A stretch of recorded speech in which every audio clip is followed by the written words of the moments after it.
Hello friends, আসসালামু আলাইকুম।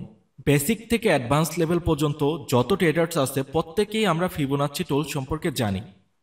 আমরা এটাকে অনেকে কনফার্মেশন হিসেবে নেই বা অনেকে এটা নিয়ে এন্ট্রি প্ল্যানিং এর কথাও বলেছে, বা এটার বিস্তারিত অনেক প্রভাব আছে মার্কেটে, যেই বিষয়গুলো আজকে আমি আলোচনা করব। কারণ এই ফিবোনাচ্চিকে কেন্দ্র করে অনেকেই ট্রেড প্রেস করে, বাট আমি যদি বলি আমার পার্সোনাল লাইফে আমি ফিবোনাচ্চি তেমন ইউজই করিনি, খুব কম ক্ষেত্রে। বলতে পারেন 3% ইউজ করছি 100%-এর মধ্যে। সো যাই হোক, তাই বলে কি এটার ভ্যালু নেই? হ্যাঁ, ভ্যালু আছে। যারা ইউজ করে তাদের ক্ষেত্রে অবশ্যই এটা ভ্যালু আছে। তো এটা কিভাবে আপনি ভ্যালুয়েবল ভাবে ইউজ করতে পারবেন এবং কেন এটা গুরুত্বপূর্ণ, সেই বিষয়গুলোই আজকের ভিডিওতে দেখাবো। স্ক্রিনে দেখতে পাচ্ছেন আমি এখানে একটা ফিবোনাচ্চি টুলস ইউজ করেছি। এখানে কিছু লেভেল দেওয়া আছে, তাই না? এই লেভেল করার উপর ডিপেন্ড করেই মানুষ ট্রেড প্ল্যান করে। আচ্ছা, আমরা প্রথমে একটু ডায়াগ্রামে বোঝার ট্রাই করি, পরবর্তীতে আমরা রিয়েল মার্কেটে ড্র করে দেখব। সো আমরা ধরে নিচ্ছি একটা আপট্রেন্ডি মার্কেট। একটা আপট্রেন্ড মার্কেট কিভাবে চলে? এভাবেই তো চলে, তাই না? সো আমাদেরকে কি বের করতে হবে? আমাদের আপট্রেন্ড মার্কেটে যে একটা পুল ব্যাক নেয়, এই পুল ব্যাকের লোয়েস্ট পয়েন্ট থেকে এবং যেই পয়েন্টটাতে যাওয়ার পর মার্কেট রিভার্স স্টার্ট করে সেই পয়েন্টটাকে। সো ধরেন এই পয়েন্টের পর আমার মার্কেট ডাউনের কনফার্মেশন দিচ্ছে বা এখান থেকে রেঞ্জ হচ্ছে বা রিভার্সের, আমি ভাব বুঝতে পারছি, এটা তো আপনি বুঝতে পারবেন। সো এটা হচ্ছে আমার হাইস্ট পয়েন্ট। সো এই যে লোয়েস্ট পয়েন্ট এবং হাইস্ট পয়েন্ট, এর মাঝে হচ্ছে আমাদেরকে ফিবোনাচিটা ড্র করতে হবে। অ্যাকচুয়ালি এগুলো আপনাকে রিয়েল মার্কেটে প্র্যাকটিস করতে হবে। আপনি যখন রিয়েল মার্কেটে ফিবোনাচিটাকে ইউজ করবেন, তখন আপনি বুঝতে পারবেন যে এর প্রভাব কতটুক বা এটা কতটুকু অ্যাকুরেসি আপনাকে দেবে। এটার আসল সত্যতা আমি প্রকাশ করব একটু পর, জাস্ট একটু দেখেন। এটা হচ্ছে আমাদের 0.7 লেভেল, এটা হচ্ছে 6 লেভেল, এটা হচ্ছে 5 লেভেল, এটা হচ্ছে 3, এটা হচ্ছে 2, বা এটা আপনি বলতে পারেন এটা হচ্ছে 30% এরিয়া, এটা হচ্ছে 40%, এটা হচ্ছে 50%। মানে এক কথায় এই যে জিরো এবং এই যে ওয়ান, এখানে টোটাল 100%, 100% একটা জোন বা একটা ভলিউমের জায়গা বলতে পারেন। মানে এই যে পজিশনটা হয়েছে, হাইস্টের এক্সট্রিম পয়েন্ট এবং লোয়েস্টের এক্সট্রিম পয়েন্ট, এই দুইটা পয়েন্ট হচ্ছে আমার 0 থেকে 100 আমি ধরছি। এখন এটাকে যদি টোটালি আপনি 100 ধরেন, এখন এটাকে যদি আপনি 10টা ভাগ করেন, তাহলে কিভাবে ভাগ করতে হবে? এখানে দিবেন 10, এখানে 20, এখানে 30, 40, 50, এভাবেই তো আপনি 10টা ভাগ করবেন। সো ফিবোনাচ্চি বিষয়টা সেম। আপনার এই পুরো এরিয়াটাকে জাস্ট 10টা ভাগ করতেছে, মানে এটা 100% এরিয়া, 10টা ভাগ করতেছে, তাহলে একটা ভাগে 10% করে এরিয়া পড়তেছে, তাই না? সো আমাদের এখানে 0.2, 0.3, 4, 5, 5-এর ওপর আমরা ভ্যালু দিই। বাট 5-এর আগে যে এরিয়াগুলো আছে 0.2, 3, এগুলার তেমন ভ্যালু আমাদের কাছে নেই। এখন বলতে পারেন যে ভাই কেন নেই? এগুলো আপনি মার্কেটে থাকেন, মার্কেটকে অবজার্ভ করেন, আস্তে আস্তে আপনি নিজেই বুঝে যাবেন। আমি ট্রেডিং শিখাকে সাপোর্ট করি। আপনি যদি ওই সিগন্যালের পিছনে ঘোরেন, আপনার জীবনে আপনি ট্রেডার হতে পারবেন না। জীবনে যাই করেন ওই সিগন্যাল ব্যবসায়ীদের কাছ থেকে দূরে থাকেন, তাহলে আপনি কিছু করতে পারবেন। আমার টেলিগ্রাম গ্রুপে আমি ফ্রিতে ট্রেডিং শিখাই। দেখেন, এটা হচ্ছে আমাদের টেলিগ্রাম গ্রুপ। এখানে অসংখ্য ইউজার, এখানে 156 জন ইউজার আছে। তারা প্র্যাকটিস করতেছে প্রতিনিয়ত। এটা কিন্তু কোনো পেড চ্যানেল বা গ্রুপ নয়। সো আপনি এই গ্রুপে আসেন, এখানে এসে শিখেন। আপনার যে কোনো সমস্যা একজন আরেকজনকে হেল্প করছে, আপনিও করেন। যেটা না বুঝবেন আমি দেখিয়ে দেবো। তাছাড়া আমার এই যে চ্যানেলটা আছে, টেলিগ্রাম চ্যানেল, এই চ্যানেলে আমি সপ্তাহে 2 দিন বা 1 দিন লাইভ ক্লাস করাই। তো আপনি সেই লাইভ ক্লাসে অ্যাটেন্ড করেন। আমি এক একটা টপিক ধরে শিখাই। সেখানে যার যে সমস্যা আছে সবগুলো আমি সলভ করে দিই। এরপরেও যদি শিখতে না পারেন, সেক্ষেত্রে তো আর আমার কিছু বলার নেই। সো যাই হোক, আমরা এখন ফিবোনাচিটা একটু আইডেন্টিফাই করব। সো আমরা যদি এটাকে একটু রিয়েল মার্কেটে প্র্যাকটিস করি, সেক্ষেত্রে দেখতে পারবো যে এটা অ্যাকচুয়ালি কতটুকু কাজ করে আমাদের জন্য।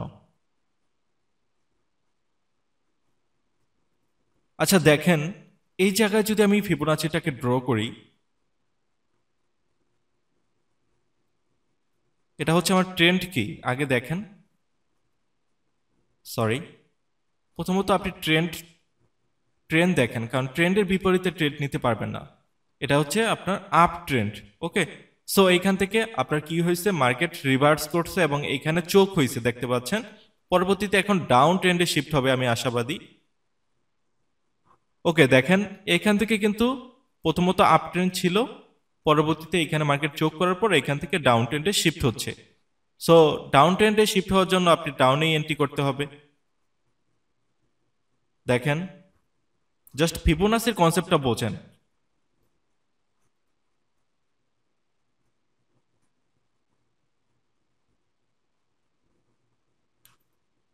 এটা ছিল আমার হাইস্ট পয়েন্ট এবং এটা ছিল আমাদের লোয়েস্ট পয়েন্ট। সো আমাদের রুলস কি? রুলস হচ্ছে 0.05 লেভেল এবং 6 লেভেল থেকে এন্ট্রি প্ল্যান, অর্থাৎ ম্যাক্সিমাম ইউজাররা এই দুইটা জোন থেকে এন্ট্রি করে থাকে এবং 0.5 এর নিচে হলে স্কিপ করে, 0.4 এর নিচে, 3 এর নিচে এগুলাকে স্কিপ করে। অর্থাৎ তাদের সাইকোলজি হচ্ছে 5 বা 6 বা 7 এগুলাতে এন্ট্রি প্ল্যানিং করবে। সো এইখানে অ্যাকচুয়ালি কি ঘটেছে আপনি সেটা একটু লক্ষ্য করেন। জাস্ট 0.6 এবং 7 এর মধ্যবর্তী স্থান থেকে মার্কেট রিভার্স করছে। এর আগে কিন্তু একবার 0.5 থেকেও রিভার্স করছে। সো এইভাবে অ্যাকচুয়ালি আপনি আইডেন্টিফাই করতে পারবেন না। দেখেন, তারা বলে যে এই 0.5 থেকে আপনি ক্যান্ডেলস্টিক সাইকোলজির কনফার্মেশন নিয়ে অ্যান্টি প্ল্যানিং করবেন। ওকে, সো এখান থেকে যদি আপনি অ্যান্টি প্ল্যানিং করেন, উপরে যদি আপনি একটা স্টপ লস দেন, এখানে তো পরে কি আবার আপনার স্টপ লসটা হিট হয়ে গেল, মানে এখান থেকে তো এন্ট্রি নেওয়ার কোনো প্রশ্নই আসে না। হ্যাঁ, আপনি ফিবোনাচি দিয়ে এন্ট্রি নিতে পারবেন, কিভাবে নেবেন সেটাও আমি দেখিয়ে দিচ্ছি। ধরেন আপনি এখানে একটা জোন আইডেন্টিফাই করছেন, অর্থাৎ আপনি টোটাল মার্কেট স্ট্রাকচার ড্রয়িং করছেন, বা আপনি একটা কনসেপ্টের উপর এখানে ড্র করছেন যে মার্কেট এখান থেকে রিভার্স করবে। ওকে, সো সেক্ষেত্রে আপনি এখন ফিবোনাচিটা ইউজ করবেন। ইউজ করে দেখবেন এই যে জোনটা আছে এটা কি 0.5 এর উপরে আছে নাকি নিচে আছে। যদি দেখেন 0.5 এর নিচে আছে, সেক্ষেত্রে আপনি এই জোনটাকে স্কিপ করতে পারেন। মানে এখান থেকে তখন সম্ভাবনা আছে মার্কেট রিভার্স না করার, এই পজিশনটাকে ব্রেক করে মার্কেট উপরে চলে যাওয়ার। ওকে, আর যদি দেখেন 0.5 এর পর, অর্থাৎ এই 0.5 জোনের উপরে যাওয়ার পর মার্কেট এখান থেকে আপনাকে ডাউনের কনফার্মেশন নিচ্ছে, সেক্ষেত্রে এখান থেকে আপনি এন্ট্রি প্ল্যানিং করতে পারবেন। একে তো আপনার এই জোন থেকে আপনার ডাউনের কনফার্মেশন আসবে, দ্বিতীয়ত যদি দেখেন ফিবোনাচ্ছি 0.5 লেভেলের উপরে যাওয়ার পর কনফার্মেশনগুলো পাচ্ছেন ক্যান্ডেলস্টিক সাইকোলজি, সেক্ষেত্রে আপনি এখান থেকে এন্ট্রি প্ল্যানিং করতে পারেন। আর যদি দেখেন 0.5 এর নিচেই আপনার এখান থেকে কনফার্মেশন দিচ্ছে, অর্থাৎ আমি একটু ড্র করেই দেখাই বিষয়টা কিরকম হবে, একটু দেখেন। আচ্ছা, আমি এখানে মার্কেট দেখতেছি না, আমি জাস্ট আপনাকে বোঝানোর জন্য এখানে একটু ড্র করছি, কেমন?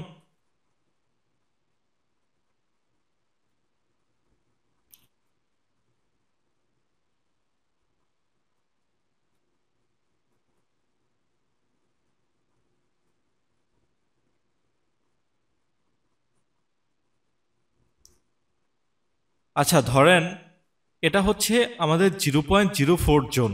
ওকে, এই জোনটা হচ্ছে আমাদের 0.04 জোন। সো আমাদের রুলস কি? আমাদের ফিবোনাচি রুলস হচ্ছে আমরা 5 বা 6 এ থেকে এন্ট্রি প্ল্যানিং করব। সো বাট এখানে আপনি কনসেপ্ট অনুযায়ী এখানে আপনি জোন ডিফাইন করছেন, এখান থেকে আপনি ডাউনে এন্ট্রি প্ল্যানিং করবেন। এখন ফিবোনাচি টেনে দেখলেন এটা হচ্ছে 0.04 লেভেল। তো এখন এখানে আপনি একটু কনফিউশনে পড়বেন যে এখান থেকে 0.4 লেভেল, তার মানে আমার এন্ট্রি প্ল্যানিংটা ভুল হচ্ছে কিনা। আর যদি দেখেন এরকম হচ্ছে, এখন এই জোনটা হয়ে গেছে আমার 0.05 জোন, অর্থাৎ এই জোনটা আমার 0.05 লেভেলের জোন হয়ে গেছে। সো এখন চাইলে আপনি একটু কনফার্মেশন বেশি পাচ্ছেন, জাস্ট এতটুকুই, এখানে আপনার অ্যাকুরেসি দেবে বেশি। তবে ফিবোনাচি আমি তেমন ইউজ করিনি, আমার লাইফে এটা তেমন প্রয়োজনীয়তা উপভোগ করিনি খুব একটা, সো এই জন্য এটা তেমন ইউজ করা হয়নি। তো আপনি ইউজ করতে পারেন জাস্ট কনফার্মেশন হিসেবে। যদি ভাবেন এটা নিয়ে আপনি এন্ট্রি প্ল্যানিং করবেন, এই যে 0.05 লেভেলে আসলে মার্কেট থেকে এন্ট্রি করবেন, 6 লেভেলে আসলে এন্ট্রি করবেন, তাহলে ভুল। হ্যাঁ, আবার এটা অনেক ক্ষেত্রে কাজে লাগাতে পারবেন। কোন ক্ষেত্রে? দেখা যায় আপনি একটা মার্কেট স্ট্রাকচার ড্রয়িং করছেন, এখন আপনি এন্ট্রি প্ল্যানিং এর কোনো জোন পাচ্ছেন না, অর্থাৎ রিজেকশন ব্লক বা order block, mitigation block, breaker block, reclaim block, কোনো জোন পাচ্ছেন না, সেক্ষেত্রে এখন আপনি জোনটা কিভাবে আইডেন্টিফাই করবেন? সেক্ষেত্রে আপনি সেখানে ফিবোনাচিটা ইউজের মাধ্যমে বুঝতে পারেন যে মার্কেট অ্যাকচুয়ালি এখানে কতটুক পুলব্যাক নিচ্ছে বা কতটুক আসছে পুলব্যাক নিয়ে। আশা করি আমি কিছুটা হলেও আপনাকে ধারণা দিতে পেরেছি। এরপরেও যদি কোনো কোশ্চেন থাকে আপনি কমেন্ট করবেন, আমি ইনশাল্লাহ প্রত্যেকের কমেন্টে রিপ্লাই করি, আপনার কমেন্টেরও রিপ্লাই করব, ইনশাল্লাহ বুঝিয়ে দেবো। এর বাইরেও যদি সমস্যা থাকে আমাদের গ্রুপে বা টেলিগ্রামে আমাকে নক দিয়ে ইনশাল্লাহ হেল্প করার চেষ্টা করব। সো ফিবোনাচ্ছি নিয়ে মূলত এতটুকু আজকে শেয়ার করব, এর থেকে বেশি কিছু আর দেখাতে চাই না, আবার নেইও এর থেকে বেশি কিছু আর কি দেখাবো। হয়তো বা আছে যারা অ্যাডভান্স লেভেলে ট্রেড করে, হ্যাঁ এটা একটা সিটিংস আছে, যেমন এখানে যে সিটিংসটা দেখছেন আমি এটা তেমন ইউজ করি না, আমি মূলত 05 এবং 07 এই দুইটা মূলত ইউজ করতাম পার্সোনালি। সো যাই হোক, আস্তে আস্তে সব বুঝে যাবেন যদি নতুন ট্রেডার্স হয়ে থাকেন।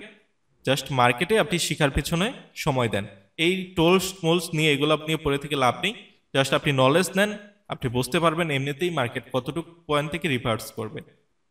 সো আজকের ভিডিওটা এ পর্যন্তই, সবাই ভালো থাকবেন, সুস্থ থাকবেন, আসসালামু আলাইকুম।